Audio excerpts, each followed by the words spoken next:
Students, नैना Hindi classes में आपका स्वागत है। आज हम एनसीईआरटी कक्षा 10वीं हिंदी की पाठ्य पुस्तक स्पर्श भाग 2 का पाठ 9 पढ़ेंगे, जिसका नाम है डायरी का एक पन्ना, 26 जनवरी 1931। ये इसके लेखक सीताराम सेकसरिया जी हैं।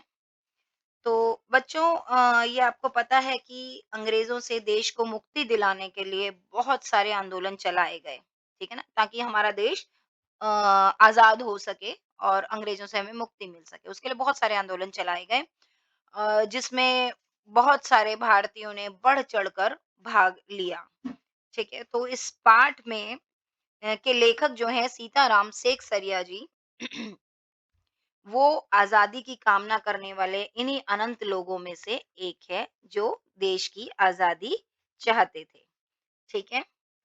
वो दिन-प्रतिदिन जो भी देखते थे, सुनते थे, महसूस करते थे, उसे अपनी एक निजी डायरी में लिख दिया करते थे। ठीक है बच्चों? अ, तो ये पाठ जो है, उनकी डायरी का ही एक पन्ना है, मतलब 1 दिन का ब्यौरा उस उन्होंने इस पाठ में दिया है, जो कि 26 जनवरी 1931 का है। उसके बारे में हम इस पाठ में पढ़ेंगे। बच्चों, आप सबको पता है कि हमारा देश 15 अगस्त 1947 को आज़ाद हुआ था और उसे हम आज़ादी दिवस के तौर पर मनाते आए हैं, आज भी मनाते हैं और हम मनाते रहेंगे।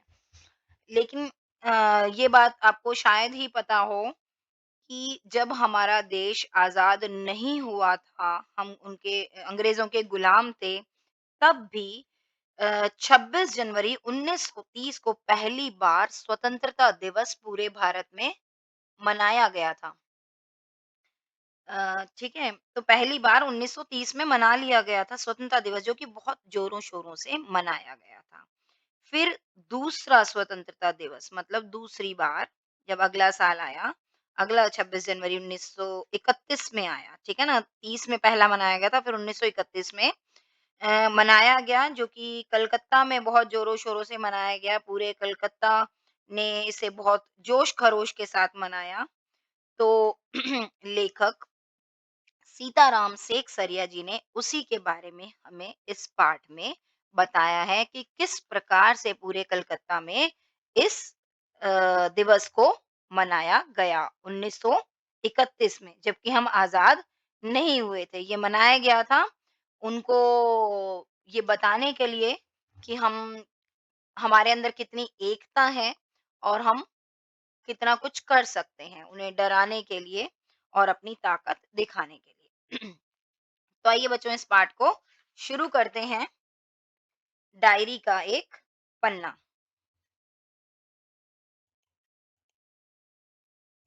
हम्म आइए शुरू करें हम इस पाठ को। जब ये सीताराम सेकसरिया जी हमें बता रहे हैं, उन्होंने अपनी डायरी में लिखा और उसे हम पढ़ रहे हैं कि उन्होंने क्या-क्या लिखा। कलकत्ता का पूरा ब्यौरा दे रहे हैं 1931 का ये। ये बता रहे हैं 26 जनवरी का दिन था। आज का दिन तो अमर दिन है, ऐसा उन्होंने कहा। 26 जनवरी 1931 के लिए कह रहे हैं कि आज का दिन तो अमर दिन है। आज के ही दिन सारे हिंदुस्तान में स्वतंत्रता दिवस मनाया गया था और इस वर्ष भी उसकी पुनरावृत्ति थी। ठीक है? कि 1930 में मनाया गया था और उसकी पुनरावृत्ति थी। इसके लिए काफ़ी तैयारियाँ पहले से की गई थी और इसके लिए उन्होंने उसके प्रचार-प्रसार के लिए ₹2000 भी खर्च किए थे। ठीक है? तो उस समय इसके प्रचार के लिए, कि सबको पता चले, कि बहुत सारे लोग बहुत अलग-अलग जगहों पे रहते हैं जिनको इसके बारे में नहीं भी पता, तो उनको भी पता चले और घर जा-जा कर प्रचार किया गया कार्यकर्ताओं ने। तो उसके लिए ₹2000, जो आज के पता नहीं कितने लाखों के समान होगा, या कहो कि करोड़ के समान होगा। तो इतना खर्चा उस समय प्रचार के लिए किया गया। ठीक है? बड़े बाजार के प्राय मकानों पर राष्ट्रीय झंडा फहरा रहा था। मतलब बड़े बाजार, ये कलकत्ता की एक जगह है, वहाँ के ज़्यादातर सभी मकानों पर राष्ट्रीय झंडा फहरा रहा था और कई मकान तो ऐसे सजाए गए थे कि मालूम होता था कि मानो स्वतंत्रता मिल गई हो। ऐसा देख के लग ही नहीं रहा था कि ये स्वतंत्रता मिलने से पहले ऐसा सजा रहे हैं। ऐसा लग रहा था कि मानो स्वतंत्रता मिल गई है और उसका ही उत्सव मना रहे हैं। ठीक है? कलकत्ता के प्रत्येक भाग में झंडे लगाए गए थे और लोगों का कहना था कि ऐसी सजावट पहले नहीं हुई।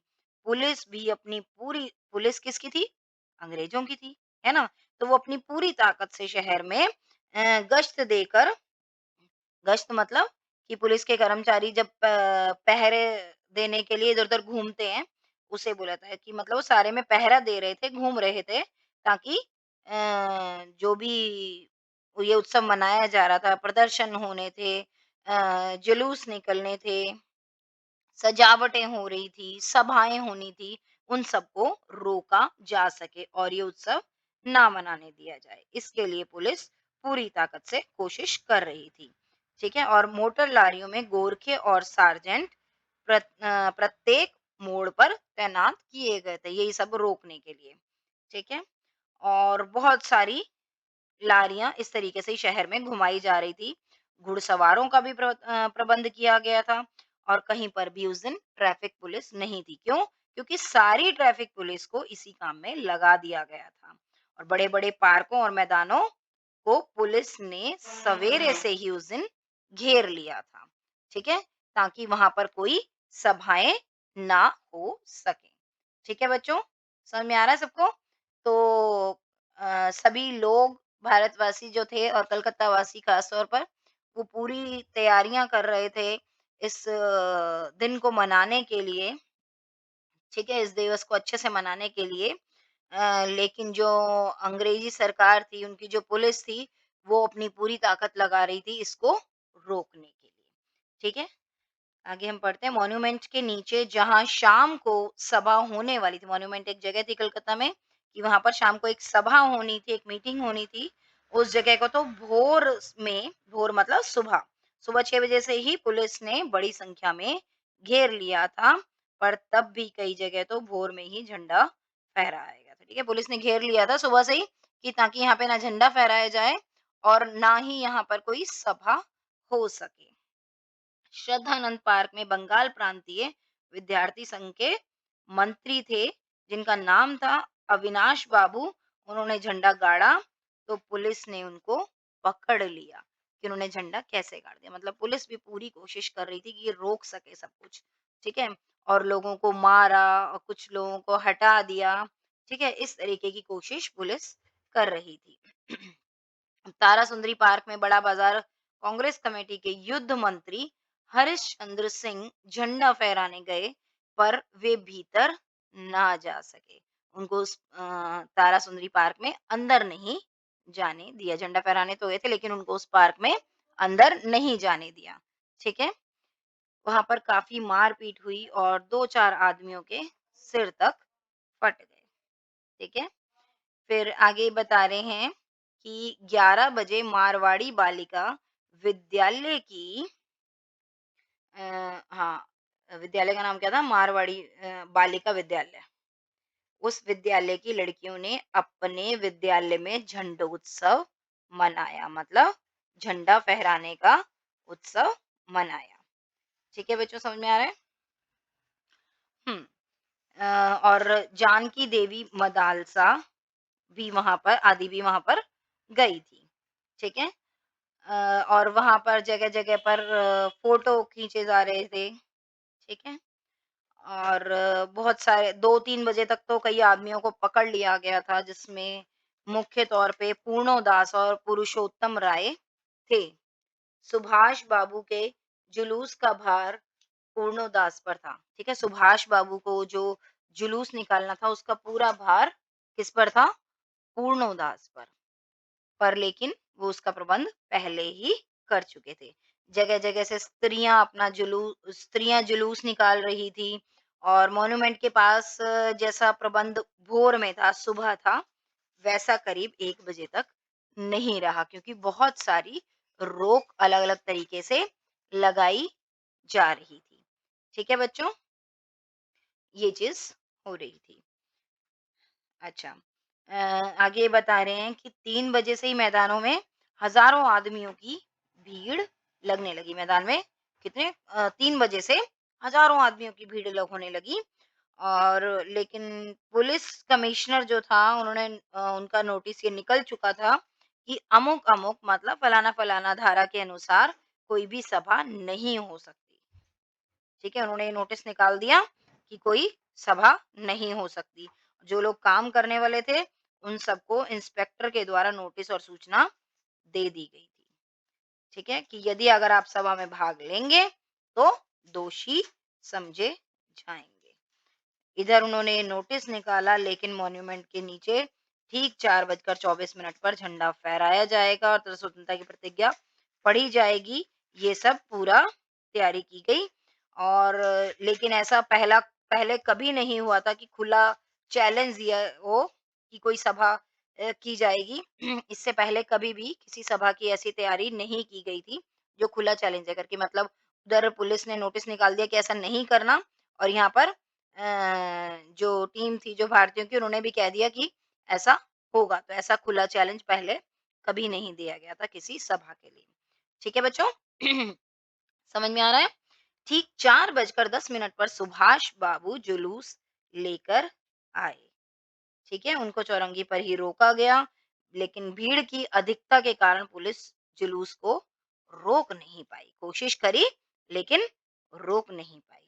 कौन लेकर आया था? सुभाष बाबू जुलूस लेकर आए थे। ठीक 4 बजे पुलिस ने पूरी कोशिश करी, लेकिन भीड़ बहुत ज़्यादा थी, वो जुलूस को नहीं रोक पाए। ठीक है? पुलिस ने लाठियाँ चलानी शुरू करी, बहुत से आदमी घायल हुए, सुभाष बाबू पर भी लाठियाँ पड़ी। लेकिन फिर भी सुभाष बाबू ने हार नहीं मानी। उन्होंने जोरों से वंदे मातरम बोला। वो लगातार जोरों से वंदे मातरम बोलते जा रहे थे। ठीक है बच्चों? पुलिस भयानक रूप से लाठियाँ चला रही थी। क्षितिज चटर्जी का सिर तक फट गया था और उनका बहता खून देखकर आँखें मिच जाती थी। ये ऐसा हमें लेखक बता रहे हैं कि इतना ज़्यादा उनको चोट लग गई थी। ठीक है?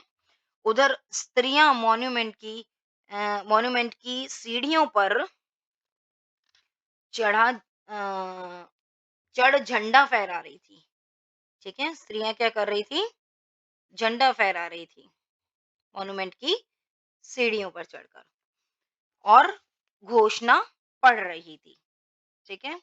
ज़्यादातर सभी स्त्रियों के हाथ में झंडे थे। सुभाष बाबू को पकड़ लिया गया, गाड़ी में बैठाकर उनको लाल बाज़ार लॉकअप में भेज दिया गया। ठीक है? कुछ देर बाद ही स्त्रियाँ जुलूस बनाकर वहाँ से चली। अब वो चलने लगी। लेकिन फिर थोड़ी देर में धर्मतल्ले के मोड़ पर आकर जुलूस उनका भी टूट गया और करीब 50-60 स्त्रियाँ वहीं मोड़ पर बैठ गई क्योंकि पुलिस हर तरीके से उनको रोक रही थी। पुलिस ने उनको पकड़कर लाल बाज़ार भेज दिया। मतलब वही लाल बाज़ार लॉकअप में भेज दिया। इनको भी बंद कर दिया स्त्रियों को भी। ठीक है? फिर आगे कह रहे हैं कि बृजलाल गोयनका जो कई दिन से अपने साथ मतलब लेखक के साथ काम कर रहे थे और दमदम जेल में भी उनके साथ थे, उनको भी पकड़ लिया गया। ठीक है? घुड़सवार जो तैनात किए गए थे उन्होंने भी लाठियाँ चलाई, ठीक है? और पकड़ लिया लोगों को लेकिन फिर कुछ देर के बाद छोड़ दिया।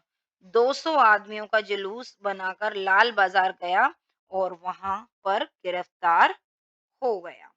ठीक है बच्चों? मदालसा भी पकड़ी गई, उससे मालूम हुआ कि उसको थाने में भी मारा था। स टोटल जो था वो कुल मिलाकर 105 स्त्रियाँ पकड़ी गई थी। लेकिन बाद में रात को उनको 9 बजे सबको छोड़ दिया गया। कलकत्ता में इतनी भारी संख्या में कभी भी स्त्रियां एक साथ गिरफ्तार नहीं की गई थी। करीब 8 बजे खादी भंडार आए तो कांग्रेस ऑफिस से फोन आया कि यहाँ बहुत आदमी चोट खाकर आए हैं और कईयों की हालत बहुत ही संगीन है।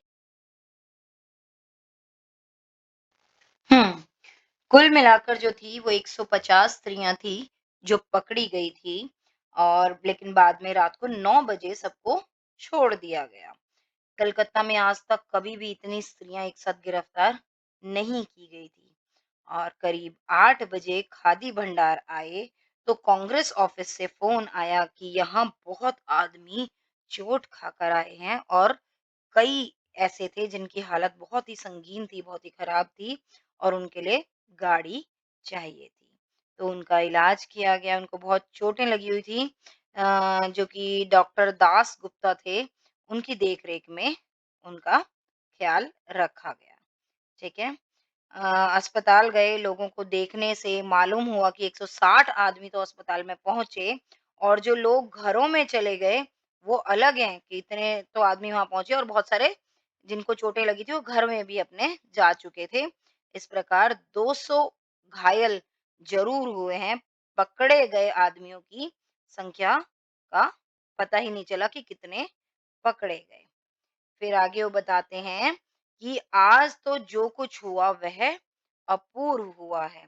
लेकिन हाँ, ये चीज़ ज़रूर हुई थी कि लोग सोचने लग गए कि यहाँ भी बहुत सा काम हो सकता है। ठीक है? जो पहले लोग डरते घबराते थे, अंग्रेज़ों की गुलामी से परेशान थे, अब लोगों में नई हिम्मत आई, नया जोश आया कि हम उनका मुकाबला कर सकते हैं। हालाँकि अंग्रेज़ी कर्मचारियों ने, पुलिस ने वहाँ की उनकी बहुत कोशिशें की, बहुत रोकना चाहा, लोगों को प्रताड़नाएँ दी, लेकिन उसके बावजूद भी लोगों के हौसले, भारतीयों के हौसले कम नहीं हुए और उन्होंने बड़े ही जोर-शोर से, जोश के साथ में इस उत्सव को मनाया और उनको दिखा दिया कि हम भी कुछ कर सकते हैं। ठीक है बच्चों? तो उम्मीद करती हूँ आपको मेरी वीडियो पसंद आई होगी और ये पार्ट अच्छे से समझ में आया होगा। अ, अगर आपको कोई डाउट हो तो आप कमेंट बॉक्स में लिख भी सकते हैं। ठीक है बच्चों? अगर आपको मेरी वीडियो पसंद आई हो तो इसे लाइक, शेयर और मेरे चैनल को सब्सक्राइब करना ना भूलें। ठीक है बच्चों? जल्दी मिलते हैं अगली वीडियो में। धन्यवाद।